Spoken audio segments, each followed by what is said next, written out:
हम लोगों के जीवन में ऐसी ढेर सारी घटनाएं होती है जो हम लोगों को बिल्कुल अंदर से हिला कर रख देती है। कभी कभी जब हम प्रयास अपना जारी रखते हैं उसके बावजूद भी हमें हार मिलती है।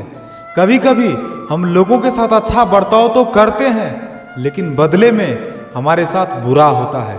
कभी कभी हम इतना ज़्यादा मेहनत करते हैं जितना कि हम उम्मीद नहीं किए हुए होते हैं, लेकिन उसके बावजूद भी परिणाम बुरा आ जाता है। आखिर क्यों होता है ऐसा? जीवन में ऐसी घटनाएं आखिर होती ही क्यों है जो हमारे लिए बिल्कुल दुखदाई होता है? संसार में आपको ऐसे कई लोग मिलेंगे जो आपको बताएंगे कि क्या करना है, किंतु उससे भी अधिक महत्वपूर्ण बात यह है कि क्या नहीं करना है। आज मैं आपको वो 3 बातें बताऊंगा जो आपको नहीं करना है। पहली बात, आनंद में कभी वचन मत दो। आनंद आपके तर्क को हर लेता है और फिर आनंद में दिया गया ये वचन बाद में गले की फांस बन जाता है। दूसरी बात, कभी भी क्रोध में उत्तर मत दो। क्रोध आपके विवेक को खा जाता है, भविष्य दृष्टि को बाधित कर देता है और फिर कुछ क्षण के लिए आया ये क्रोध जिसमें दिया गया उत्तर बाद में जीवन भर के लिए प्रश्न बन जाता है। और तीसरी बात, कभी भी दुख में निर्णय मत लीजिए। दुख आपके सोचने समझने की क्षमता को सीमित कर देता है और दुखी मन से लिए गए निर्णय सदा दुख ही देते हैं। सच कहा जाए तो उत्तर, वचन और निर्णय जीवन में कभी भी सोच विचार कर ही लेनी या देनी चाहिए। इसके बाद हम लोगों के मन में एक प्रश्न बार बार आता है कि हम लोग जो ये प्रेम करते हैं ये प्रेम क्या है? कभी कभी आपके मन में ये प्रश्न तो उठता ही होगा कि ये प्रेम क्या है, कैसे समझा जाए इस प्रेम को? उत्तर बड़ा ही सरल है। जब तक आप प्रेम करोगे नहीं तब तक आप प्रेम को समझोगे नहीं। यदि रत्न बनकर मुकुट में सजना हो तो हीरे को तरासे जाने का दुख तो सहना ही पड़ता है। प्रेम का उचित अर्थ समझना हो तो मोह को त्याग कर समर्पण करना ही होगा। जो प्रेम किसी को पाने के लिए किया जाए वो प्रेम प्रेम नहीं, मोह है। इसीलिए समर्पण कीजिए अपना, अपने अहंकार का, अपने अस्तित्व का, मोह का, और देखिएगा आपका प्रेम स्वयं आपके साथ होगा।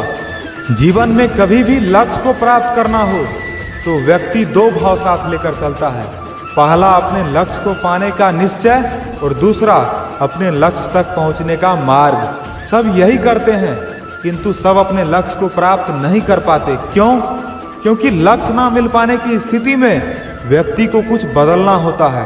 कुछ अपना निश्चय बदल लेते हैं, कुछ अपना मार्ग। जो अपना मार्ग बदलकर प्रयास करते हैं उन्हें सफलता प्राप्त तो हो ही जाती है, किंतु अपना निश्चय बदलने वाला सफलता का स्वाद कभी नहीं चख पाता। इसीलिए अपना निश्चय कभी मत बदलिए, अपना निश्चय बनाए रखिए, आपको सफलता अवश्य मिलेगी। अपने महल के सबसे ऊंचे शिखर पर खड़ा व्यक्ति, उसे भी एक भय होता ही है। भय उस महल के नींव का हिल जाने का, भय अपना पतन हो जाने का, और इसी कारण उस ऊंचाई का संपूर्ण आनंद वो ले नहीं पाता। किंतु क्या आपने किसी वृक्ष के ऊंची डाली पर बैठे किसी पंछी को देखा है? उस डाली के हिल जाने से उसे गिर जाने का भय नहीं होता। क्यों? क्योंकि उसे अपने पंखों पर विश्वास है। इसी प्रकार हम में से अधिकतर लोग किसी न किसी सहायता से ऊंचाई पर पहुंचते हैं, किसी की सहायता से सफलता प्राप्त करते हैं, किंतु सफलता का आनंद केवल वही प्राप्त कर सकते हैं जिन्हें गिरने का भय बिल्कुल भी ना हो। इसीलिए किसी की सहायता पर नहीं, स्वयं के सामर्थ्य पर विश्वास कीजिए। पाना और खोना दोनों जीवन के लिए महत्वपूर्ण है। जीवन भर व्यक्ति कुछ पाता है तो कुछ खोता है। कभी धन खोता है तो कभी सम्मान, कभी मित्र खोता है तो कभी अभिमान। किंतु खोना बुरी बात नहीं है, क्योंकि खोने के बाद ही वो आपको एक अमूल्य सीख दे जाता है कि कैसे उसे दोबारा ना खोया जाए। इसीलिए यदि कुछ गवा दिया तो उससे मिली सीख ना गवाए, क्योंकि उसी सीख के सहायता से आप अपना खोया हुआ पुनः वापस पा सकते हैं। जीवन में कुछ भी पाना हो तो सोच और कर्म बड़े आवश्यक होते हैं, किंतु क्या केवल सोच से या केवल कर्म करने से आपको सफलता प्राप्त होती है? नहीं। कुछ लोग सोचते रह जाते हैं, कर्म नहीं कर पाते और इसी कारण से उन्हें सफलता प्राप्त नहीं होती। कुछ लोग बिना सोचे समझे कर्म करते रह जाते हैं, उन्हें भी सफलता प्राप्त नहीं होती। स्मरण रखिएगा, वृक्ष को काटना हो तो कुल्हाड़ी के लगातार प्रहार करने के साथ ही कुल्हाड़ी किस दिशा में मारी जानी चाहिए इसका ध्यान रखना पड़ता है।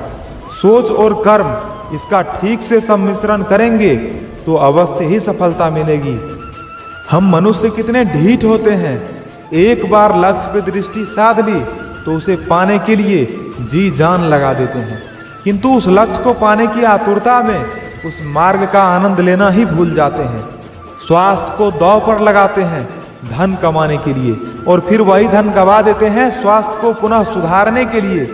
देखिए, चाह बुरी बात नहीं है, किंतु उस चाह की प्राप्ति में मार्ग का आनंद लेना ही भूल जाए, ये तो मूर्खता है।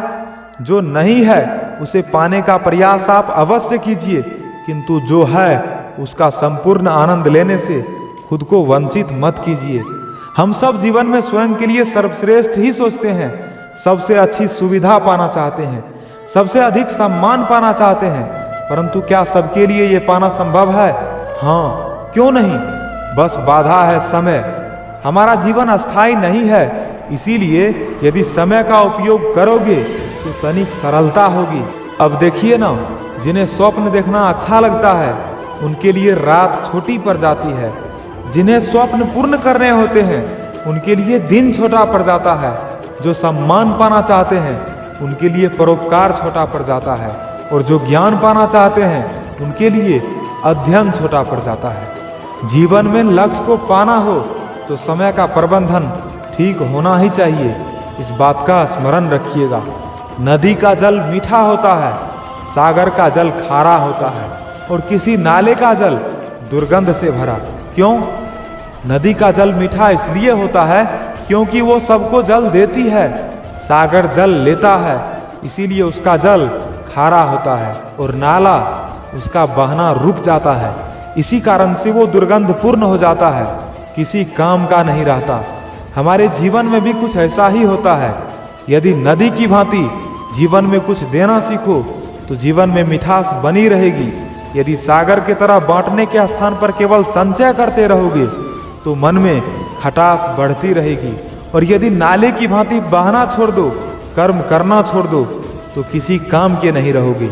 इसीलिए बिना किसी विराम के कर्म करते रहो, और जो कुछ भी आपके पास है उसे बांटना सीखो। मीठा पानी सबको भाता है, परंतु खारा पानी किसी को नहीं भाता। अब सोचने वाली बात यह है कि मोती समुद्र के गहराइयों में ही बनता है, खारे पानी के मध्य में रहकर। हर क्षण भक्षकों से टकराकर अपने अस्तित्व को दांव पर लगाकर ही सीप मोती प्रदान कर पाती है। कभी सोचा है क्यों? क्योंकि बिना संकटों का सामना किए, बिना विषम परिस्थितियों में उलझे आपको सुख प्राप्त नहीं होगा। इसीलिए निडर होकर संकटों का सामना कीजिए। जीवन में कैसी भी परिस्थिति क्यों ना आए, कभी भी मत घबराइए। देखिए, समस्याएं हमारे जीवन में इसलिए आती है ताकि हम घबरा जाएं, ताकि हम जीवन से हार मान बैठे, लेकिन हारना नहीं है। आपके जीवन का हर एक क्षण आपको कुछ ना कुछ सिखाती है, इसीलिए हमेशा ये सोचिए कि जीवन के प्रत्येक क्षणों से हमें बस सीखते जाना है। आपको जितना ही समय का जीवन मिला है, आप उतने ही समय में बहुत कुछ करने का प्रयास कीजिए। आप जब तक जीवित हो तब तक इतना कर्म करो, इतना कर्म करो कि लोग आपके कर्म को देखकर प्रभावित हो जाए, और इतने अच्छे कर्म करो कि लोग आपके कर्म को देखकर वो ये सोचे कि काश मैं भी यही कर्म करता तो कितना अच्छा होता।